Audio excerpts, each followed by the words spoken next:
Hello and welcome back, YouTubers. This is Protomario, and today we are doing an overview of the SNES version 2.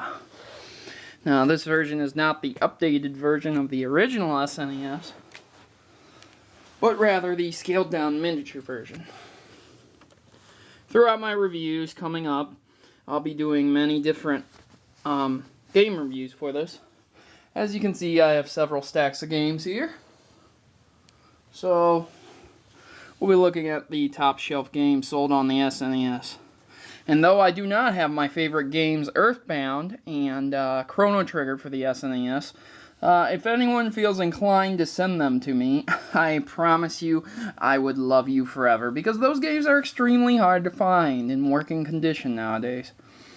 So let's have a look-see at this game system. Right off the bat, you'll notice there is no longer an eject button in the center, and that it's a much more scaled down version. This version is not lacking in power, but actually has an updated processor in it, making it significantly faster than the original SNES. However, the speed is only increased by a few seconds per game, because it is something similar to solid-state disk drives. As it's not a disk, it does not need to spin, which means this system will last a lot longer because there's not so many moving parts. As a matter of fact, I am pretty sure there are no moving parts inside of this.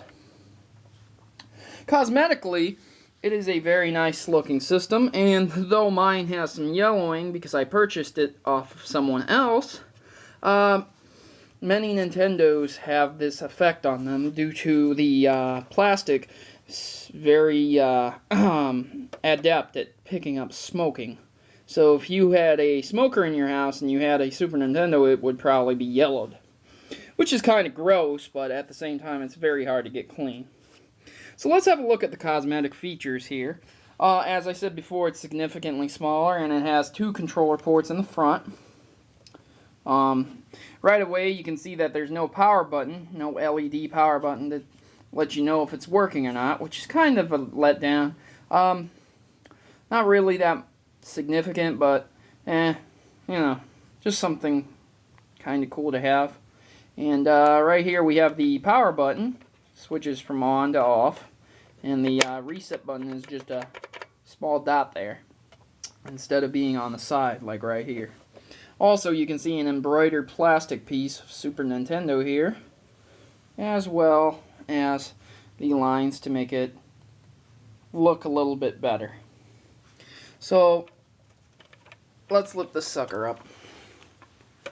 One of the unique features of the Super Nintendo here is that on the back side, the AV port is no longer a coaxial connection option, but only the AV out. So if you have a very ancient TV that you use, you can no longer use that, which is a somewhat disappointment, but not really a big thing. As you can see, the connection utilizes the same power connection as the original, and the box is about the same size as you can see behind my plat there, very large. These old systems have large power converter bricks. You can see the serial code here, just in case you wanted to register this product or send it in for repair. They still do repair Super Nintendos. And you can see the information on the bottom, the SNES control deck. Model number 3, I believe. You can see that it's SNES 002 only. So making it not model number 3, but 2. And some other places you can stick stickers if they needed to. Down here, up above, we have plastic legs, and in front we have the two gripping legs in case you're putting it on a slippery surface. And along the side you can see some cosmetic ridges. Also, you can see some ventilation holes that you may not be able to detect, which are hidden very well in the 4 screw holes, allowing you access to it. The SNES is also available in S-Video, which is a very nice format for giant TVs, as the one I have here. S-Video makes it a very great connection, and it can connect with either a multi-serial port out, which is one of these with these several connections that you can see, a PS2, an Xbox, and a GameCube. The GameCube connection does work, the N64 connection does work, and it is reversible too. If you happen to have a Super NES and no GameCube or N64 connection, you can interchange them.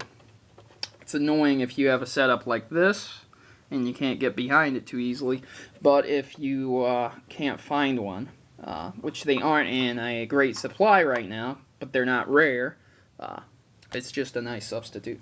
Or you could also use the standard that comes with it. You do not have to use one of these. These will run you about, I think, $10 now, and they come with S-Video, while the standard does not come with S-Video. The standard is the same cable connection. As you can see, the little ridge on the top. Kind of annoying, but it's also imprinted with Nintendo, making it an official Nintendo licensed product. And you have your 3 cable connections here. I can grab the third one for stereo. Now the Super Nintendo did have stereo. This can produce 2.1 surround sound stereo. Not that it is the best, because technology limits.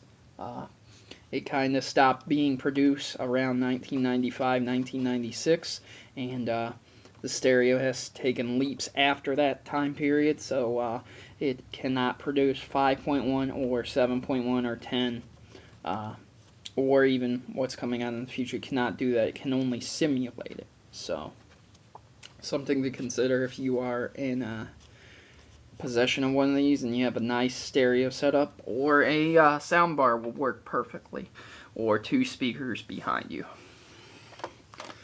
Looking at the back, you can see a nice full vent. Again, some more venting for the Super Nintendo. This has not been known to overheat, but not many Nintendo systems have been known to overheat, so something nice they stick on here. And on the back you can also see the little Nintendo logo there embroidered. Right here is the number if you need this repaired. It will not cost you that much to repair it.